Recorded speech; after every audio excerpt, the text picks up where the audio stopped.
विद्या भारती द्वारा संचालित ऑनलाइन शिक्षण में आप सभी भैया बहनों का हार्दिक अभिनंदन।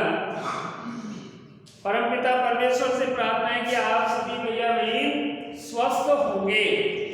अपना आज का जो शिक्षण है वह है कक्षा 8वीं विषय सामाजिक विज्ञान जो विषय है, उस सामाजिक विज्ञान विषय में भी अपना जो पुस्तक है वो हमारा राजस्थान नाम की जो पुस्तक भाग 3 है, उसका पहला पाठ अभी अपन ने पढ़ा।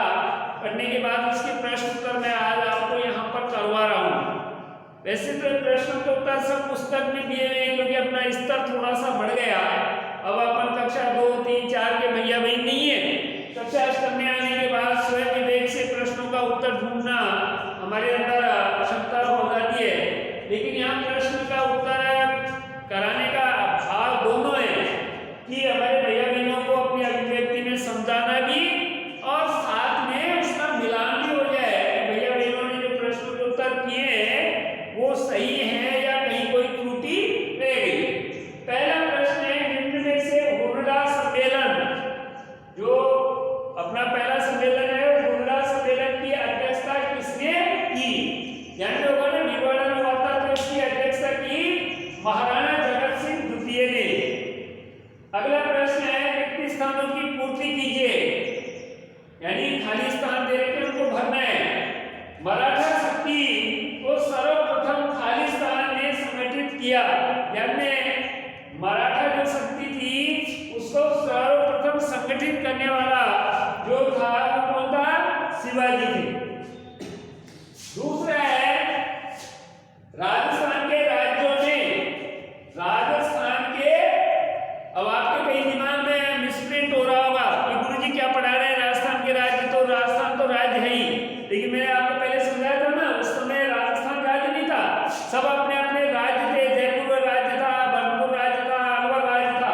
तो राजस्थान के राज्यों में सर्वप्रथम 29 सितंबर 1803 को खालिस्तान ने अंग्रेजों के साथ संधि स्वीकार की, यानी कि हमारे जो राजस्थान के राज्य थे उस राज्य में अंग्रेजों की जो संधि सर्वप्रथम कब 29 सितंबर 1803 को जो स्वीकार की, वो कौन से राज्य के राजा ने की? वो भरतपुर राज्य ने की। किसने की? भरतपुर राज्य। अगला है, पेशवा बाजीराव की मराठा नीति क्या थी? पेशवा बाजीराव ने उत्तर भारत में विस्तार की नीति अपनाई। उनकी मराठा नीति क्या थी? उनकी नीति थी उत्तर भारत में अपने राज्य का विस्तार करना। अगला है, राजस्थान में मराठों ने सर्वप्रथम कब व कहां प्रवेश किया? राजस्थान में मराठों ने सर्वप्रथम कब व कहां प्रवेश किया? राजस्थान में सर्वप्रथम 1711 ईस्वी में। कब किया? 1711 ईस्वी में मराठों ने मेवाड़ में प्रवेश किया। ध्यान से देखना, राजस्थान में मराठों ने सर्वप्रथम कब व कहां प्रवेश किया? तो कब किया? ध्यान रहा है ना, कहां प्रवेश किया तो कब किया? 1711 ईस्वी में। और कहां किया? मेवाड़ में। अगला है, जयपुर उत्तराधिकार संघर्ष पर अपनी टिप्पणी लिखो। देखिए, ये जो उत्तराधिकार वाला मामला था, मैंने आपको बताया था ना पहले, हमारे यहाँ ऐसा तय था कि राजा का बेटा ही जो ज्येष्ठ पुत्र होता था वो राजा बनेगा। लेकिन कई बार इस प्रकार की समस्याएं रही कि उस ज्येष्ठ पुत्र को राजा नहीं बनने दिया या राजा बनाने से रोक दिया गया। उसके कारण अनेकों थे, मैंने आपको पहले बताया था। पहले हमारे यहाँ परिपाटी थी कि एक राजा के कई रानियां होती थी, तो उनके जो ज्येष्ठ पुत्र होता था तो उसमें आपस में तय करना बड़ा मुश्किल होता था कि किसके ज्येष्ठ पुत्र को।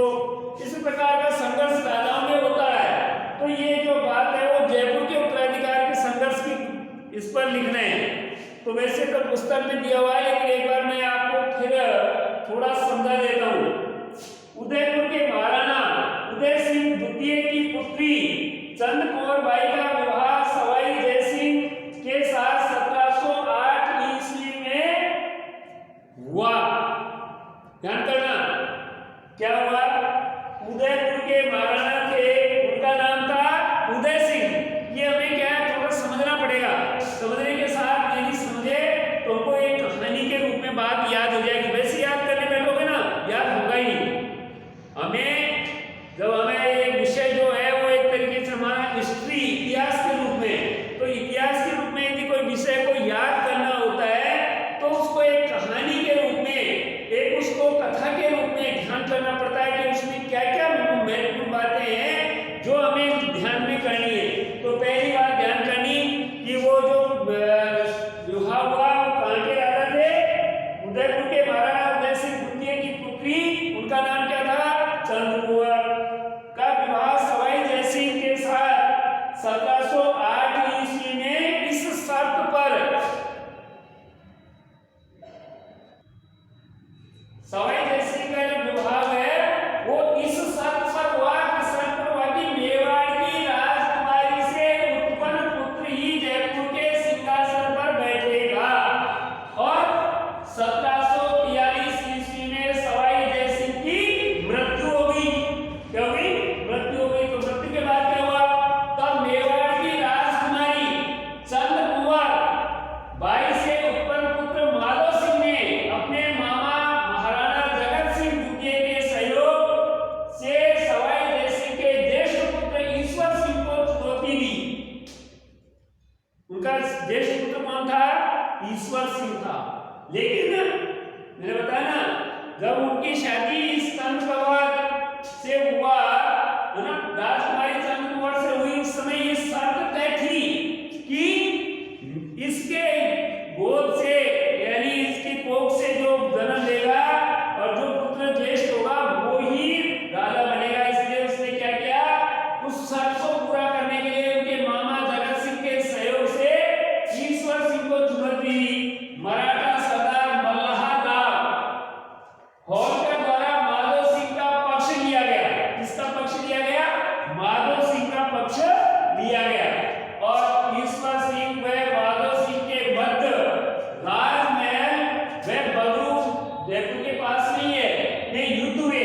अपने सेनापति हरगोविंद नाटानी की कुटिलता के कारण, उनका जो सेनापति था किसका, ईश्वर सिंह का, उसने भी कुटिलता की और उस कुटिलता के कारण ईश्वर सिंह को आत्महत्या करनी पड़ी और माधव सिंह मराठों के सहयोग से जयपुर का शासक बन गया।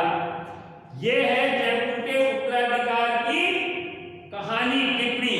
तो हमको अभी इसमें प्रश्न तो उत्तर तो आपके पुस्तक में लिख रखा है, आप एक दूसरी ये सब बातें तो किताब में भी लिख रखी थी, आपने देखा होगा। हमको यहाँ क्यों बताया, आपको मैंने यहाँ इसलिए बताया है कि हमें इस प्रश्न को परीक्षा में अधिकतर प्रश्न आता है, उत्तराधिकार का एक प्रश्न जरूर आएगा। तो उस उत्तराधिकार के हमको याद करने का जो तरीका है वो हमको यही करना है कि उदयपुर के जो महाराजा थे उनकी पुत्री थी, उनका विवाह जयपुर के महाराजा के साथ हुआ। विवाह के समय शर्त तय थी, इस कारण से जो पुत्र पैदा हुआ उसने अपने मामा के सहयोग से जो उनका ज्येष्ठ पुत्र था ईश्वर सिंह, उसको रोकने के लिए युद्ध किया। वो युद्ध में ईश्वर सिंह का जो सेनापति था उसने उनके साथ कुटिलता की और उस सेनापति का नाम क्या है, हरगोविंद नाटानी की कुटिलता के कारण ईश्वर सिंह को अपने आप में आत्महत्या करनी पड़ी और माधव सिंह मराठों के सहयोग से वहां का उत्तराधिकारी बन गया। तो ये जो प्रश्न है ये एक और रह गया, शायद एक प्रश्न और है तो वो भी इसी प्रकार का है, वो है ना, लिखने से अभी रह गया। ये प्रश्न मैंने आपको बोर्ड पर करा दिए, आप इन प्रश्नों को अपनी जो होमवर्क की कॉपी है उसमें करें और करने के साथ साथ याद भी करें और अपनी जो नोटबुक है उस नोटबुक के अंदर आप इन प्रश्नों के अलावा कम से कम, मैं बार बार कह रहा हूं, कम से कम 20-25 प्रश्न छोटे छोटे जो प्रश्न हैं वो बनाने। तो यदि आप ऐसे प्रश्न बनाएंगे ना कि माधव सिंह के मामा जी कौन थे, है ना, जो चंद्रकुंवर है वो कहा कि महाराजा की पुत्री थी, जब ऐसे प्रश्न बनाएंगे तो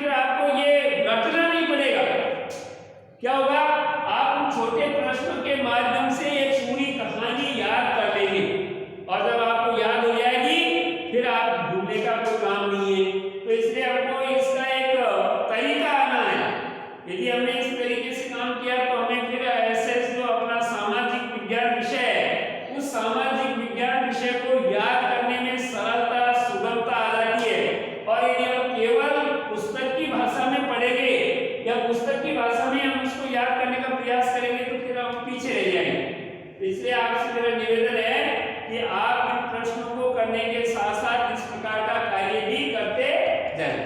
ठीक।